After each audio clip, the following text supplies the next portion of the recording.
So in doing your research, what have you found to be good and bad from your personal point of view? Obviously you deal with venues and all sorts of stuff all the time, so yes. you're dealing with them on a different level.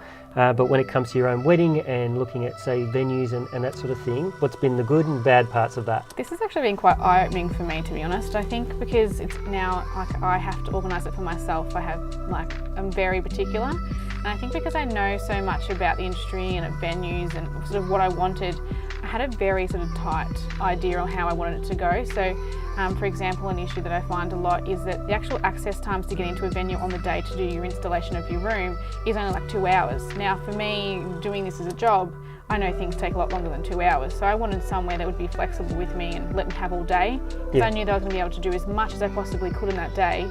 And make it look as how I wanted it to, because I feel people also have these grand plans. Yes, they cost a lot, but they also take a lot of time to install as well. So you might see that floral installation, it's $10,000, but it takes 6 hours to install.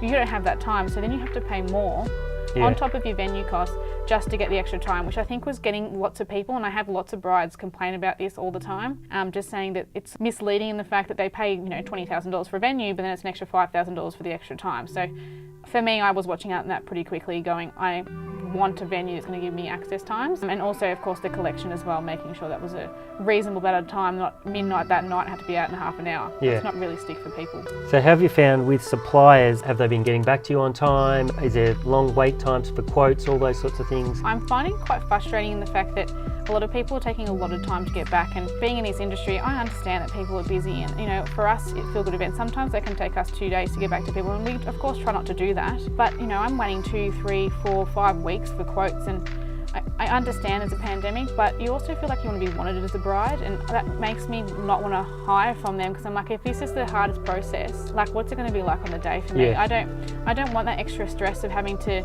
wait 5 weeks for you to reply. So for me, I sort of just think, I'm being lenient, I'm giving them 2 or 3 weeks, and I think that's perfectly fine, but 4 or 5 weeks is starting to get like they're really not important to you at all. And I think there's something in that. That's a good test. If you're finding you're dealing with suppliers, whether a photographer, venue, whatever it might be, and they're taking weeks to get back to you from the initial beginning, you're exactly right. What's it going to be like when we do sign up or pay over some money?